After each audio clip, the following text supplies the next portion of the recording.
പാലാ നഗരസഭയിൽ പുളിക്കക്കണ്ടത്തെ സ്വതന്ത്ര കൌൺസിലർമാർ UDF-നെ പിന്തുണയ്ക്കും. 21-കാരിയായ ദിയ പുളിക്കക്കണ്ടം ചെയർപേഴ്സൺ സ്ഥാനാർത്ഥിയാകും. മായ Rahul vice chairperson സ്ഥാനത്തേക്ക് മത്സരിക്കും.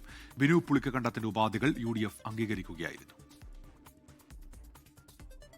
പാലാ മുനിസിപ്പാലിറ്റിയിൽ UDF അധികാരത്തിലേക്ക് പ്രവേശിക്കുകയാണ്. ചെയർപേഴ്സണായി ഇന്ത്യയിലെ തന്നെ ഏറ്റവും പ്രായം കുറഞ്ഞ ദിയ ബിനു പുളിക്കക്കണ്ടത്തിനെ തിരഞ്ഞെടുത്തിരിക്കുകയാണ്. സ്വതന്ത്രരുടെ പിന്തുണയില്ലാതെ ആർക്കും ഭരിക്കാൻ കഴിയില്ല എന്ന പാലാ നഗരസഭയിലെ പ്രതിസന്ധിക്ക് ക്ലൈമാക്സ്. ദിവസങ്ങൾ നീണ്ട അനിശ്ചിതത്വത്തിനൊടുവിൽ പുളിക്കക്കണ്ടം കൌൺസിലർമാർ UDF-ന് പിന്തുണ പ്രഖ്യാപിച്ചു. ബിനു പുളിക്കക്കണ്ടം മുന്നോട്ട് വെച്ച ഉപാധികൾ അംഗീകരിച്ചതോടുകൂടിയാണ് UDF-ന് പിന്തുണയും ഭരണവും ഉറപ്പിച്ചത്.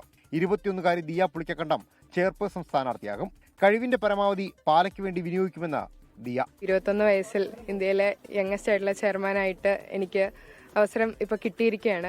അതെൻ്റെ പരമാവധി കഴിവിന് ഞാനത് പ്രയോഗിക്കപ്പെടുത്തി അത് നാടിൻ്റെ നന്മയ്ക്ക്, പാലായുടെ വികസനത്തിനും പാലായിലെ നാട്ടുകാർക്കും വേണ്ടി അത് വിനിയോഗിക്കുമെന്ന് ഞാനിവിടെ ഉറപ്പായിരുന്നു. പുളിക്കക്കണ്ടം വിഭാഗത്തെ ഒപ്പം നിർത്തി ഭരണം പിടിക്കാൻ LDF നീക്കം നടത്തിയെങ്കിലും സർവ്വ ഉപാധികളും അംഗീകരിച്ച് വിട്ടുവീഴ്ച ചെയ്യേണ്ടതില്ല എന്ന് കേരള കോൺഗ്രസ് എം തീരുമാനമെടുക്കുകയായിരുന്നു. തുടർന്ന് UDF വിമതയായ മായ രാഹുലിനെ ഒപ്പം നിർത്തി 14 സീറ്റ് എന്ന മാന്ത്രിക സംഖ്യയിലേക്ക് UDF എത്തി. പാലാ MLA മാണി സി കാപ്പന്റെ നേതൃത്വത്തിൽ നടന്ന ചർച്ചയിലാണ് അന്തിമ ധാരണയായത്. 24 കോട്ടയം. ലോകത്തെവിടെയായാലും ഏത് സമയത്തും 24 വാർത്തകളും ഓഗ്മെന്റഡ് റിയാലിറ്റി പാക്കേജുകളും എക്സ്പ്ലെയിനറുകളും വിശദമായി കാണാൻ ഞങ്ങളുടെ YouTube ചാനൽ നിങ്ങൾക്ക് സബ്സ്ക്രൈബ് ചെയ്യാം.